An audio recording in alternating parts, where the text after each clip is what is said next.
everybody, it's Mary Sue, and I just want to do a quick video today about how I got started doing animal communication work.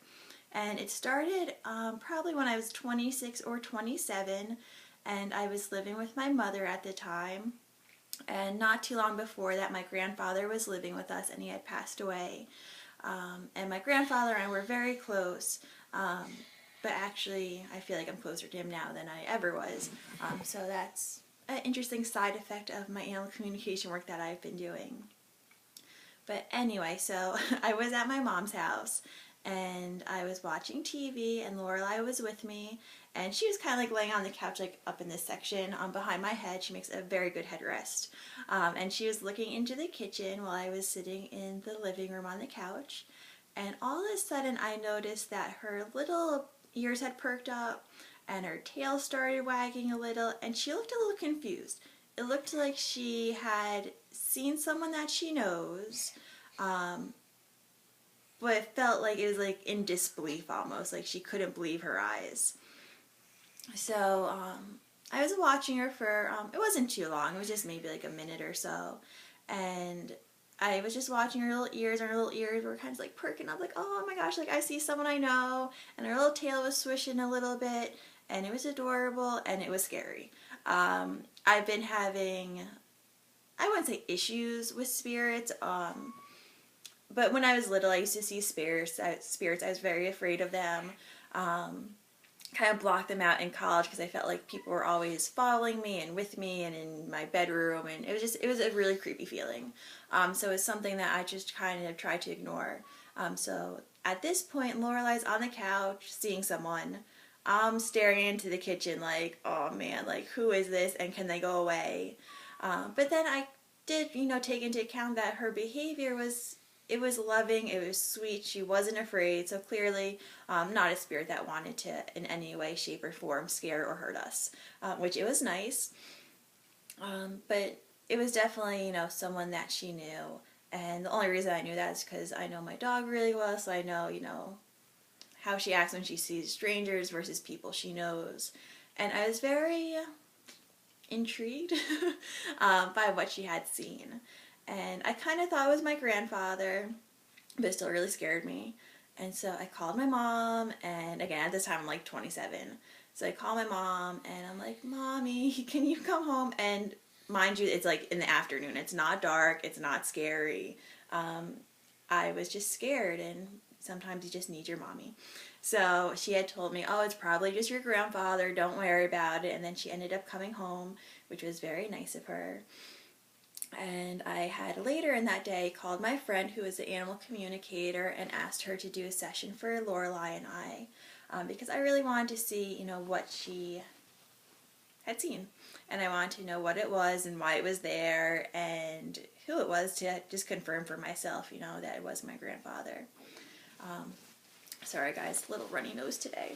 But so I had talked to my friend, and she had described to me what the man had looked like that Lorelai saw, and she is out of here. She's heard this story so many times.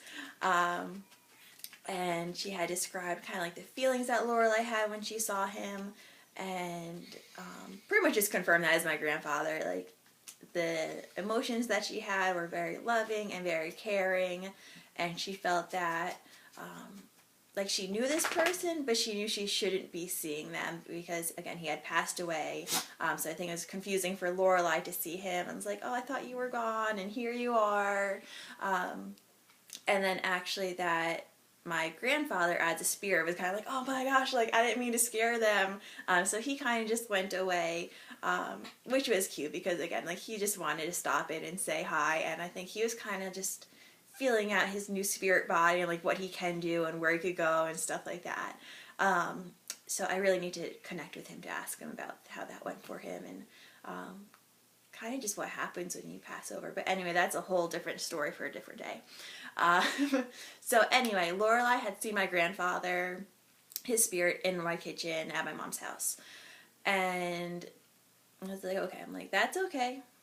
Someone I know, someone I love, he's more than welcome to visit anytime he wants. But then I was thinking, what about all these other times when I feel so scared? And there was actually times when like I would need to like leave my mom's house because I was so afraid, and like I'd wait outside for her, or I'd like go on a car ride, or in college I just felt like someone was like always following me, and I was like checking under my bed before I went to sleep and in my closets. So there's just like a lot of things that still scared me. So I thought to myself, my dog knows that there's spirits and she can see those spirits. So if I can talk to my dog, I can ask her what she sees and then I don't have to be afraid. So quite honestly, I started animal communication out of pure fear for spirits. And I have evolved a long way since then. I very much welcome spirits now and love to connect with my family members and also other people's family members and friends as well. So, shortly after that, I just started buying books and DVDs and CDs, and some of the books I had actually had like little practice sections in them, and then like the answers were in the back of the book.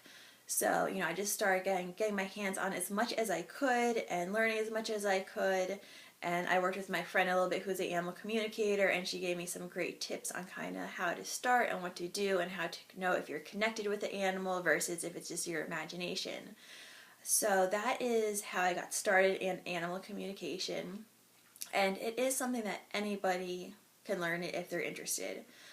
So we all have this skill. It's just speaking telepathically, which animals do all the time, and humans, now that we have verbal communication, it's kind of just like in the background. People don't think of it. We don't need to use it, so we don't. So it's kind of just like a forgotten way of communication.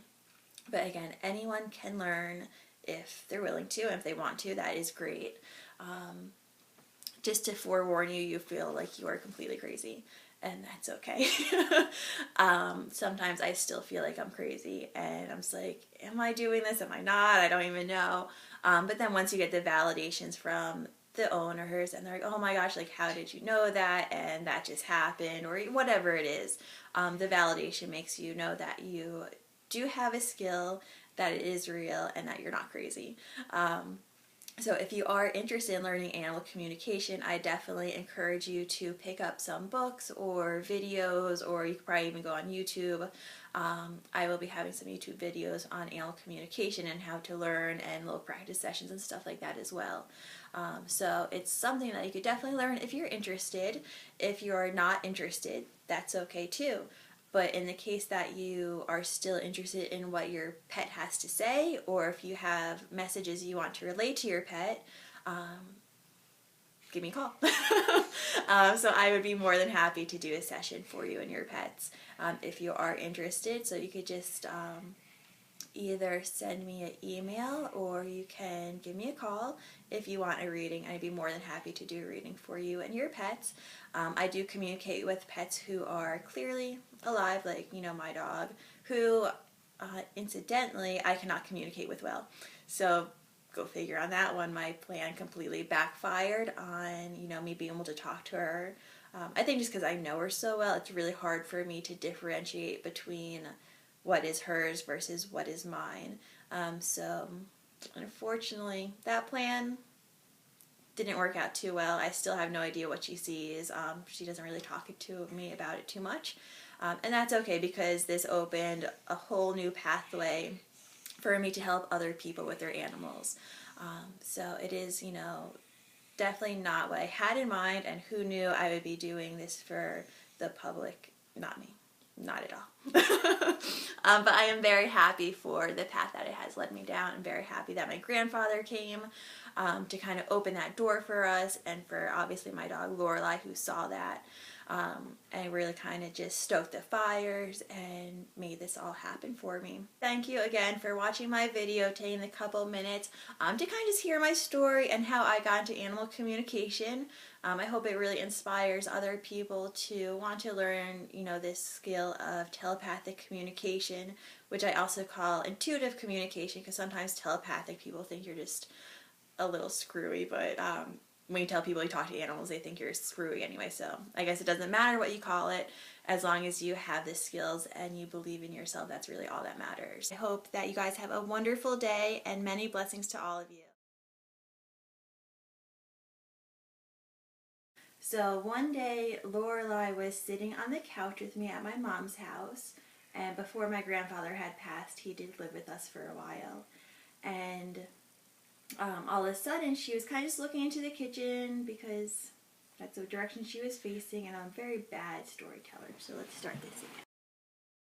Welcome to my living room. My living room. I don't even know.